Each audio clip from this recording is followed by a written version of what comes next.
kaya introspeksi diri no. Oh ngono. Mulat sarira angrasa wani. Aja metani keluputane wong liya ning kesalahane dhewe dipetani no. Sinden padha sinden buengkerengan. Petuk ya kudu wajib salam no. Oh ngono. Ora kok petuk sinden sing disatru, petuk sinden karo sing dikres. Peh sindene iki wembang terus melowengos karo muni. Peh kuwi jane cengkokku. Ana tetembungan ning agama kuwi al hurmatu minatoah.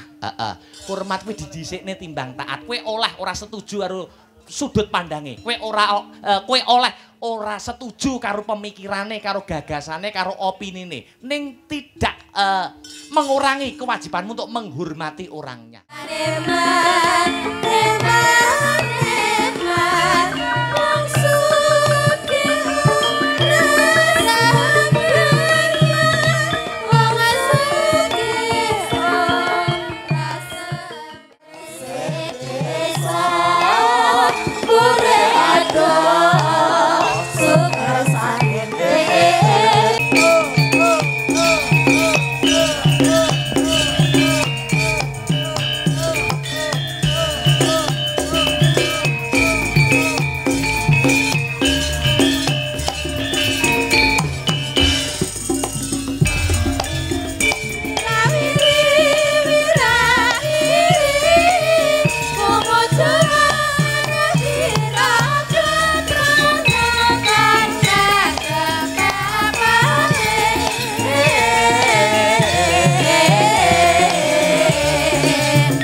Satu ya kaya kumpulan satelit saputan koran injang kalatane mampir jejeran sabdane aja nyangkut barae dimenawe ora kekenange. Subhanallah walhamdulillah wala ilaha illallah wallahu akbar. Leren luwih dhisik ya no, ora ketang mbur sak kemprangan ngono. Perkara lakon engko kena ditutuke sak rampunge limbukan sing baku aku karo kowe anakku limbuk bengi iki. Ngaturake apa to wigatine awake dhewe sowan tinimbalan. Ngono ya, Mak. Iya. Nanging sadurunge matur sing akeh-akeh, heeh. Luwih dhisik angka 1 ora ana tembung kang luwih endah kang kudu diucapake kang sarta diungkapake. Ya. Kejaba mung ucapan dan ungkapan rasa puja lan puji syukur kunjuk marang Gusti ingkang murebeng dumadi Tuhan Yang Maha Esa, Allah Subhanahu wa taala Hyang Widiwasa. Ngono ya, Mak. Ya. Kang wis malembarake, heeh. Ya kuwi keberkahan, heeh. Kenikmatan becik, nikmat sehat, nikmat sempat, nikmat iman marang aku kang sarta kowe sak rombongan. Ngono. Moga nduk tanpa nikmat kang sarta keberkahane saka Gusti Allah, aku karo kowe anakku limbuk bengi iki bisa manunggal kang sarta tetunggalan ana ing adicara bengi iki no. Ngono ya, Mak. Ya ngestokke dawuh. Heeh. Lah banjur bengi iki mengeti adicara apa? Iki ngene ya, Nduk. Bengi iki ya kuwi adicarane, heeh, tidak lain dan tidak bukan ya kuwi adicara bersih desa. Oh ngono. Agenda rutin tiap tahun. Agenda rutin tiap tahun. Heeh, Ana sing ngarani bersih desa, ana sing ngarani nyadranan, semono uga ana sing ngarani sedekah bumi. Heeh, Maneka warna sing dadi pengaran-arane nanging pada inti sarinya yaitu sama. Oh ngono. Heeh. Ya kuwi ucapan kang sarta ungkapane para warga masyarakat pepunden-pepundenku ingkang lenggah ana ing Kukuban Desa Gempol. Heeh. Kecamatan Rejoso Kadipaten Nganjuk. Heeh. Syukure para warga masyarakat Gempol. Heeh. Awit kabeh kenikmatan kang wis ditampa. Oh ngono. Heeh. Ora mung nikmate para petani sing sipate pertanian utawa hasil panen, ning nikmat kesehatan, kuwi ya disyukuri, nikmat seduluran, desane isih pinaringan ayem lan tentrem, kuwi kabeh ya wajib disyukuri, dengan wadah acara malam ini ya kuwi adicara bersih desa no. Oh ngono ya, Mak. Iya ngestokake dawuh. Mula wis sak pantese wis sak trepe aku karo Biyung bengi iki ngaturake panuwun ingkang tanpa pepindhan. Ngaturake panuwun ingkang tanpa upama.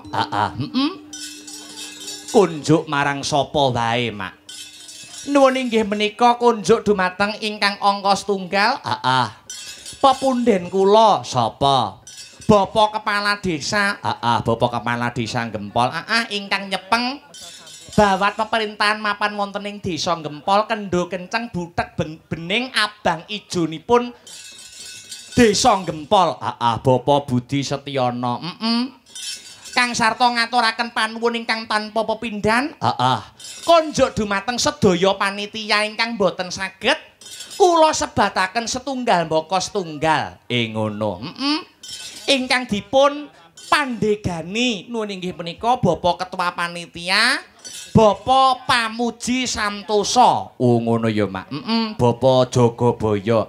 Pancen kaya mangkono no. Lan uga ngaturke panuwun terima kasih yang sangat banyak. Konjuk dumateng seluruh para warga masyarakat Desa Gempol. Kang bengi iki awake dhewe sing ketiban sampur kinen paring lelipur hiburan, gelar kelir gantung gong ngenekake wayangan dalam rangka adicara bersih desa Desa Gempol Kecamatan Rejoso Kadipaten Nganjuk. Wah iya ya, Mak, iya ngestokke dawuh.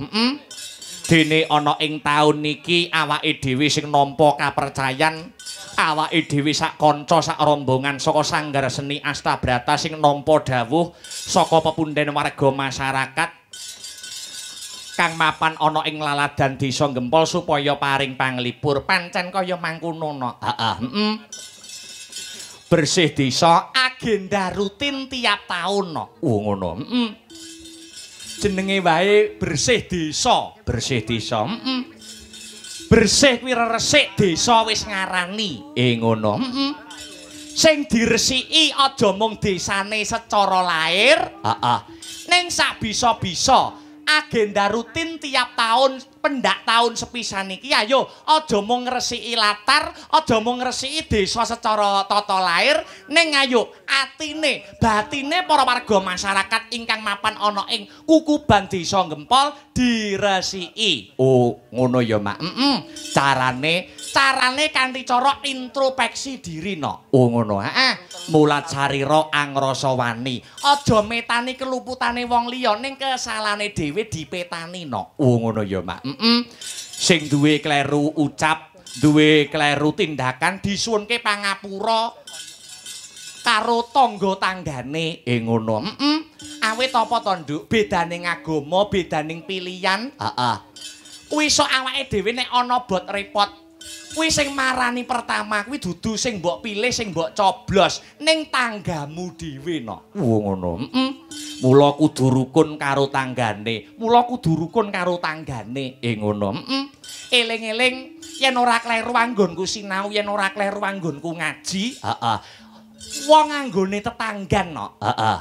Anggone tetanggan, anggone bersosialisasi, bermasyarakat. Kuwi ana lho no, hak-hake. Oh ngono. Hak-hake tetanggan, hak-hake bermasyarakat kuwi ana. Oh ngono ya, Mak. Ana agamane awake dhewe sing awake dhewe rasuk kuwi diajarkan. Contone piye? Tuladane. Hake tangga kuwi yen ora kleru nggonku sinau ana 4 perkara no. Ana 4 perkara. Iya. Upamane hake tetanggan, utamane hake wong bersosialisasi bermasyarakat. Iya. Kuwi hake pertama, hake tangga kuwi yen ana ing agama Islam raddu salam. Oh ngono ya, Mak. Raddu salam kuwi mengucapkan salam no. Oh mengucapkan salam. Satruwa kaya ngapa? Oh iya. Kresa kaya ngapa? Iya. Tukarana paduwa kaya ngapa? Nek cethuk kuwi wajib mengucapkan salam. Oh ngono. Dadi arepa padu antar tangga, padu antar kanca, padu antar sapa-sapa ngono ki wajib mengucapkan salam nek pethukan. Wajib no. Oh ngono, Malem ngono kuwi, selamat malem, Mikum ngono kuwi. Wajib diucapkan salam. Ngono ya, Mak. Iya, Upamane seniman padha seniman kok tukaran. Rebutan padha-padha adu idealisme upamane. Oh ngono. Kuwi nek ketemu wajib untuk salam. Ngono. Iya, Mak. Sinden padha sinden buengkerengan. Pethuk ya kudu wajib salam no. Oh ngono. Ora kok pethuk sinden sing disatru, pethuk sinden karo sing dikres. Peh sindene iki nuwembang terus melowengos karo muni. Peh kuwi jane cengkokku, Nganti kaya ngono. Iya ya, Mak. Iya. Iya, antar penabuh ya ngono, ngono. Satruwa kaya ngapa, rebapan kaya apa ki? Mak kok rebapan. Satruwa kaya ngapa? Kuwi wajib nek pethuk kancane mengucapkan salam. Arepa ati mangkel. Beh ki lho rebapane cake suwasap. Upamane no. Iya. Ning nek pethuk ki wajib mengucapkan salam. Ngono. Ora oleh kok padu dhewe. Dalang padha dalang ya ngono no. Oh iya, Ana tetembungan ning agama kuwi al hurmatu minat hormat kuwi didhisikne timbang taat. Kowe oleh ora setuju karo sudut pandange. Kowe oleh ora setuju karo pemikirane, karo gagasane, karo opinine. Ning tidak mengurangi kewajibanmu untuk menghormati orangnya. Ngono ya, Mak. Hormat. Ngono. Arepa beda pendapat wis lumrah kok. Menungso ki tipake padha lonjong ning atine ora golong. Apik kanggo dalang abar, urung mesti apik kanggo dalang liyane. Iya. Ayu kanggo dalang abar, urung mesti ayu kanggo dalang liyane. Ngono ya, Mak. Iya, Mak. Ya ngestokke dawuh. Menungso ki beda-beda pemikirane. Iya. Iya. Kanca-kanca kok gayeng men. Gayeng no. Suwi ora tanggapane sebenarnya. Ya, ora kaya bengi iki, kok iya.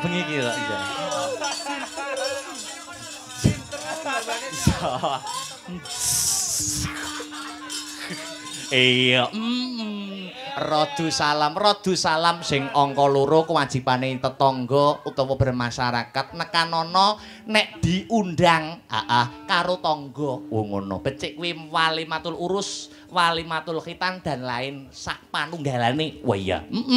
Hae tetangga nangka 3 ya kuwi melu seneng nek tanggane nampa kabegjan. Alhamdulillah ya Allah. Tanggaku iso munggah kaji. Iya. Alhamdulillah ya Allah tanggaku iso tuku mobil. Ayo. Ora kok beuh tanggane seneng, tanggane bombong malah disirik. Malah disatru. Wah ki lho, dualang akbar ki lho. Wah, ora tau leren ki mesti ngingu tuyul ning ujang umpamane. Ngono kuwi enek sorong. Enek no. Ngono ya wis ben, ngono ya wis diumbar-no. Iya, Mak, iya ngestokke dawuh. Iya, terus sak banjure hae tetangga nangka 4. Nekanono nek tanggamu lagi susah. Oh iya, tanggane lara, utawa lagi sedo ngono kae ya, Mak. Wajib diziarah, wajib kuwi nilik marang tangga minangka wujud perhatian utawa kawigatene awake dhewe sesama manusia. Betul no? Iya ya Mak, iya. Ngestokke dawuh, mula awake dhewe ning kene mung iso uyung-uyung nganyeng kuyung. Luar biasa tanpa kekompakan, tanpa gotong royong guyub rukune para warga masyarakat kang mapan ana ing desa Gempol tangeh kelakone wayangan kaya bengi iki. Iki saka manunggale cipta rasa budi kelawan karsa para warga masyarakat desa Gempol ya, Mak. Yen diibaratke kaya sapuduk kae no. Oh, sapuduk. Sapuduk kae nek siji, ora iso kanggo ngresiki regetan. Ora iso kanggo ngrampungi gawean.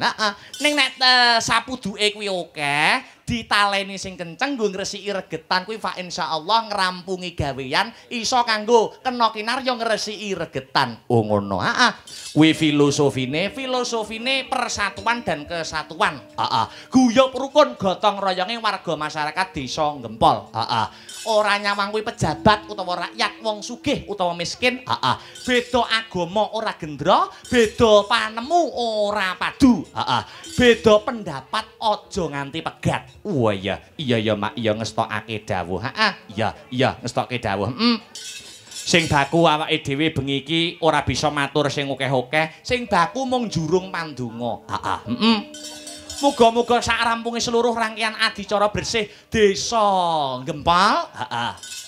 Muga-muga desa Gempol dadiya desa sing badatun thayyibatun warupun ghafur. Gemah ripah loh jinawi karta tata turah harja murah sandang lawan pangan cinaketa ing kamulyan tinebehna saking bencana alam. Amin Allahumma amin ya rabbal alamin. Eman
Sembayang wujud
pagelaran malam hari ini juga disiarkan langsung no. Ngono. Lumantar ya kuwi channel YouTube awake dhewe Asta Brata Media. Dadi iki panggonane nyuwun sewu rada rupek. Sing ora bisa kepareng rawuh ana ing TKP utawa lokasi, bisa memonitor lumantar ya kuwi channel YouTube Asta Brata Media no. Oh iya, iya Mak, ya ngestokake dawuh. Iki bombong kaworan bungah no, bombong kaworan bungah. Ana ing ya kuwi akhir wulan September, awake dhewe iso sowan, ana ing para warga masyarakat Gempol, iya. Sesuk bengi, sesuk bengi sih disambung ning ngendi Mak? Sidakare. Ngono, Sidakare Rejasa, iya. Sesuk bengi ning Sidakare lakone apik no. Ngono, lakone ya kuwi pamundhutane Sidakare ya kuwi Banjaran Sumantri. Oh, Banjaran Sumantri. Iya, Iya ngestokke dawuh. Eling-eling warga masyarakat Sidakare kuwi minded nyang lakon wayang. Oh, ngono ya, Mak. Dadi iki ngentekke sasi September, sesuk ning Sidakare, sesuke neh ning Blitar, sesuke meneh ning Balongan Brebek. Oh ngono. Tanggal 28. Oh ngono ya, Mak. Fa insyaallah karo Mas Gareng Jajak. Oh iya, ngestokake dawuh. Ya. Ngestokake dawuh, Mak. Bengi iki awake dhewe ya kuwi nderek ngempek eyom, ngalah berkahe para warga masyarakat. Iya. Ana ing Laladan Gempol, melu ya kuwi golek rejeki tambah dulur fa insyaallah uga tambah rezekine no. Oh ngono ya, Mak. Pancen bener kaya mangkono no. Ya ngestokake dawuh. Iki pamundhutane lakon Wahyu Katentreman senengane kanca-kanca. Oh iya. Senengane kanca-kanca lakon angger wis Wahyu Katentreman ya wis. Kanca-kanca seneng. Wah, seneng ranjamakno. Iya. Iya. Ya sing di sesuwun karepen desane tentrem. Desane tentrem. Eling-eling awake dhewe ibdak binafsih memulai dari diri sendiri. Diwiwiti saka desa Gempol, warga masyarakat desa Gempol. Diwiwiti tentreme, ayeme, tanggane, ayeme para warga masyarakate aja nganti bredondi.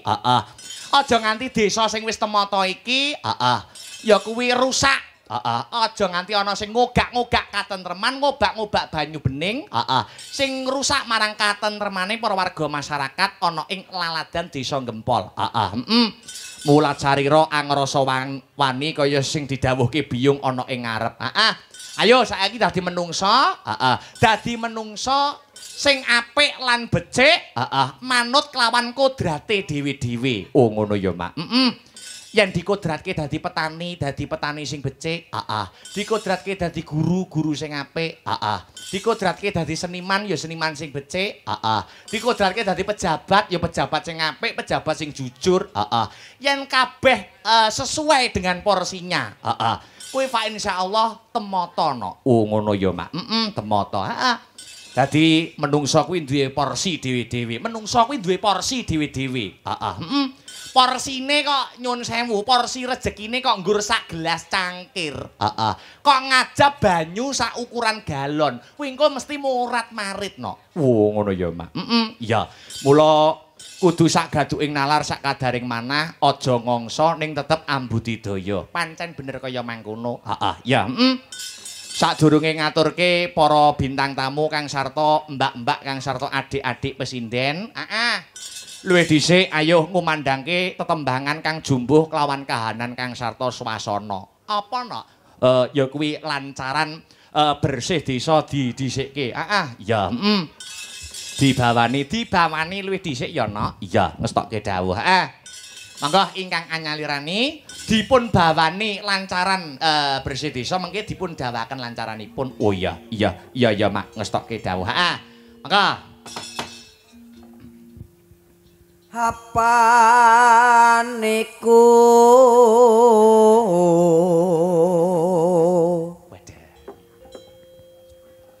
dadi kewajiban baku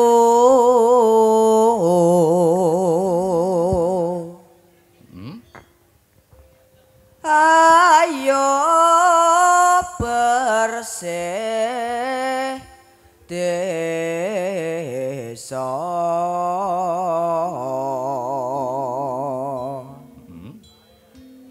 murehado sukar sakit. Yuk sesarengan 1 2 3 ya. Klia klia anglia tu mandang karya.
Alhamdulillah sowan komplit nok kanca-kanca kang kagabung dene